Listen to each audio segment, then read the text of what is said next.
Seek nothing outside of yourself. There's no denying that Miyamoto Musashi ranks as one of the greatest samurais in history. His remarkable accomplishments in swordsmanship were not simply the result of natural talent, but a reflection of his relentless discipline. As described in his own writings, it was this very discipline that paved his way to greatness. Musashi's first duel took place when he was just 13, and he won. Afterward, he remained undefeated across more than 60 duels, a record that still stands as one of the most impressive in history. Musashi wasn't just Japan's greatest samurai. He was also an artist and a thinker. His life exemplifies how self-discipline can be a transformative force. Without it, we are like ships without rudders, easily tossed about by the winds of impulse and instant gratification. Musashi viewed self-discipline not only as a means to achieve greatness, but also as a safeguard against suffering. When we are disciplined, we are better able to face life's challenges and uncertainties. In this video, we'll explore Musashi's teachings on superior self-discipline and how they can be applied to our daily lives. Before we dive in, don't forget to hit that subscribe button and turn on the notification bell so you never miss out on more insights like this. Let's get started. Accept everything as it is. Musashi's life as a samurai was filled with uncertainty, from the outcomes of his duels to the fleeting nature of his existence. For him, acceptance wasn't a passive act, but a form of discipline. It meant fully embracing the reality of each moment, whether in the midst of a life-or-death duel or on a peaceful day of writing. This perspective is not only for samurais facing mortal peril, but can be applied to our everyday challenges. For instance, imagine you're on your way to an important meeting and your car suddenly breaks down. Many of us might react by asking, "Why is this happening to me?" or curse our bad luck, adding unnecessary stress to the situation.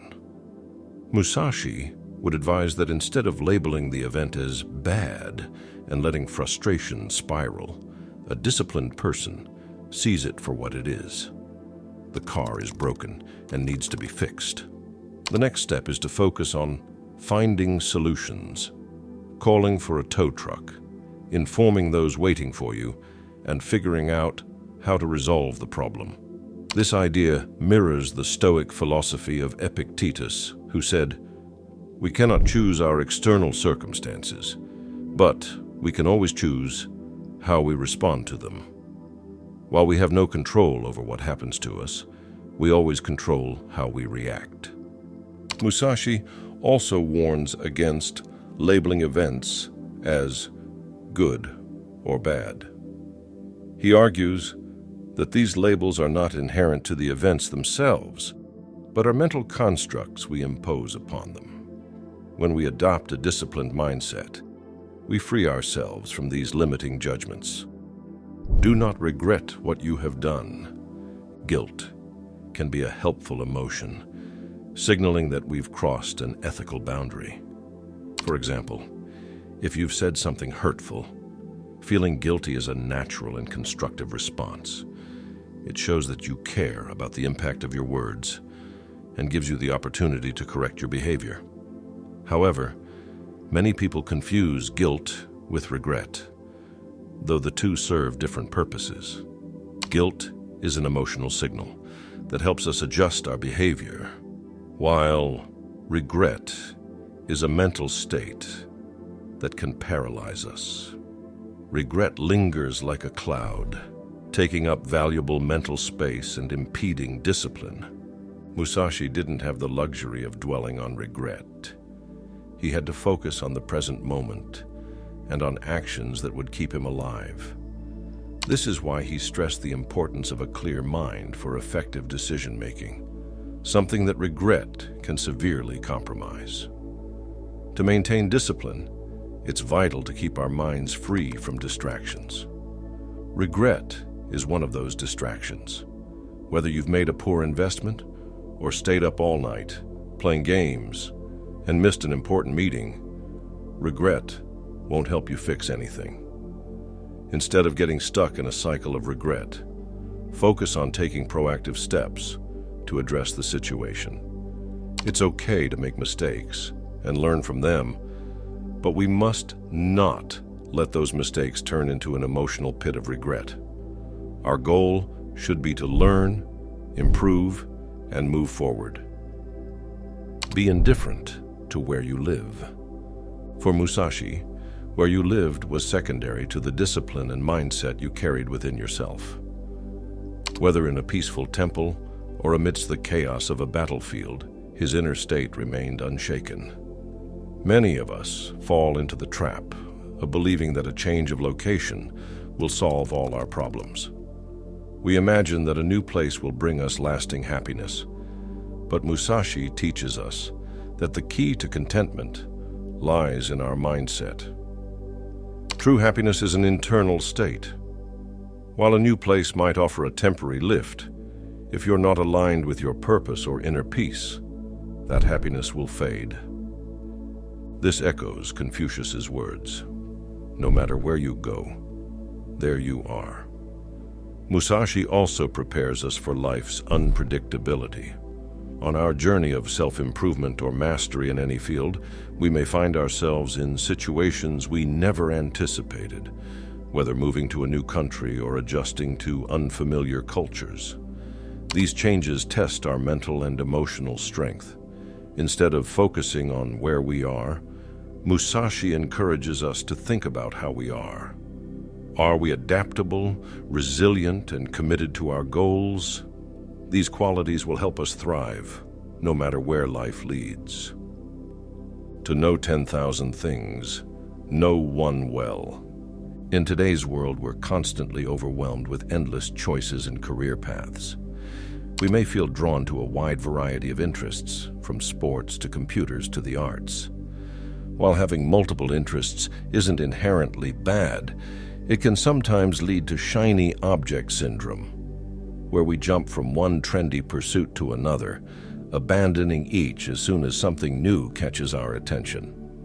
Musashi, however, focused on mastering one thing: swordsmanship. Day after day, he honed his craft. Yet, it's important to note that he was also an accomplished artist, philosopher, and strategist. His approach wasn't about limiting himself to just one pursuit, but about applying focused discipline to master one thing fully. Once we dedicate ourselves to mastering one skill, we begin to see patterns that can apply to other areas of life.